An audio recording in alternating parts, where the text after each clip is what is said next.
Rick Dollar with NetRadioDogs.com, and I am live on location with Mr. Rodney Dillard. Yeah, you're talking about the guy that's got 1,000 stories. This is him, okay? He used to play a little bit of bluegrass on television, I think. Sure did. Before we get into that, RadioDogs.com, what do you do, sniff out all kinds of stuff? Sometimes. Do you? You treat politicians? No, let's not go into politics. Okay. Radio Dogs, I thought you were after everybody. I thought you were, what can I do, you were man? Exposing everything. First Leroy gets me, and now he's got me. So.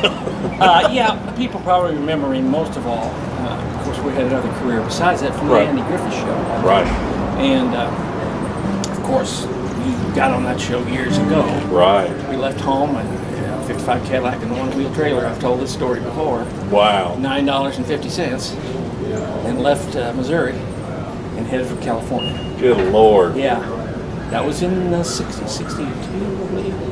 Somewhere back there. Well, when I was a kid, I used to love to see you guys. The episodes with you guys were just always really cool. My grandfather started me on bluegrass music a long time ago. And when you guys would come on there, man, I just love it. I mean, one of the neatest things about doing the Andy Griffith Show was the fact that we weren't exposed to bluegrass music. Right. Had an opportunity to say, what's that stuff? That's right. Kind of like that. And then they started looking at other players, you know. Like Exactly. Flat and Scruggs and Ralph. Right. And at the time Carter. And so it really kind of led other people into finding bluegrass, which I'm kind of proud of. Right. Yeah, and I am too. I mean, I'm really, now that I look back, I see how it kind of pushed things to the West Coast. And now, bluegrass is just, it's just taking the culture. I got friends that did a festival in Ontario, California. And it's just amazing the way the music gone from old time, but you go, you know, there's a little twist to it now with the younger generation. So, well, as you know, back then when I signed with Electric Records, I was adding 25-piece orchestra and drums and piano and harp. Wow. Some of the early records with Straw Suite and Copperfields and those records. And boy, did I get blasted by the bluegrass Nazis. Yeah. I mean, I think bluegrass music is like any other music. It's going to evolve and change and move. And when it stops doing that, then we got a problem. Yeah, then you put it in a museum. And there Exactly, and there it sits, and you're like, wow, that's neat. It's like going to L.A. and seeing fish painted on the bottom of the L.A. River and say, look, that's where fish used to look like.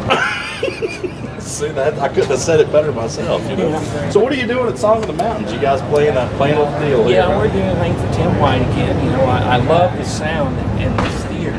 Yeah. And I love the sound these guys get. Some of the best television sound I've ever experienced. It really is. And it's just fun to do it, and they ask us if we come out and do it. And besides that, from a selfish standpoint, I enjoy the people. You can be selfish. That's okay. And we have a new album coming out. Good. When is that coming out? Hopefully by October. We're trying to get everything, you know, and our PR people now have a PR team. Yeah, I know what you mean. He's sitting right there. This PR guy that we have actually broke a television show called Breaking Bad.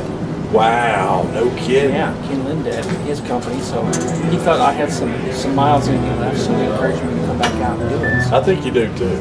well, Bill Vorndick produced this album, and it's got some of my friends on it. Bill, of course, for those who don't know Bill Vorndick, he has about 12 Grammys to his credit and 41 nominations. Wow. And he did a lot of the bluegrass folks. He did what's the name of that group? Jerry Douglas and all those guys just came out. Yeah, Earls of West. Yeah. Wow. And he produces this is a little different. Sam Bush is on it with me. Cool. Ricky Skaggs. And Don Henley, the Eagles, and Bernie Ledden, the Eagles came in. Wow. 3 songs. See, I think a lot of those guys find their roots sometimes, like Don Henley, guys like that. You know, we can say all we want to say, but we know where it came from. Well, you know? Henley and the Eagles have been very, very kind to me. Yeah. About it. They just came out with Rolling Stones brand new special edition of the Eagles. And they were so kind to us. That's great. It's good to have friends. Yeah, and of course this guy's incredible. Him was such a writer. Exactly. Oh, yeah, just shocking. But anyway, it's coming out, and we're going to do some of the songs. Got a name for it yet? What are we calling it? Old Road New Again. Old Road New Again. That sounds good. got to look for that record. Okay, that's going to be out soon, I'm sure. Yeah, and so we'll use some of the cuts off of it. Great. I don't know when this will be shown, but Yeah. Well, we'll be fairly fast on ours. we did some of the cuts the other night on the song Mountain, so when it comes on. Okay, sounds good. Well, man, I'm going to let you do what you got to do, and we'll. Well, you keep up doing what you're doing. And we appreciate it. And I'll make sure if you just make sure that you're wearing disguises so nobody does. So nobody sees us. Yeah. Thank you, man. We Thank you, appreciate you very much. Thank you. Rick Dollar with NetRadioDogs.com. And this guy's last name is Dillard. Yeah, like the department store.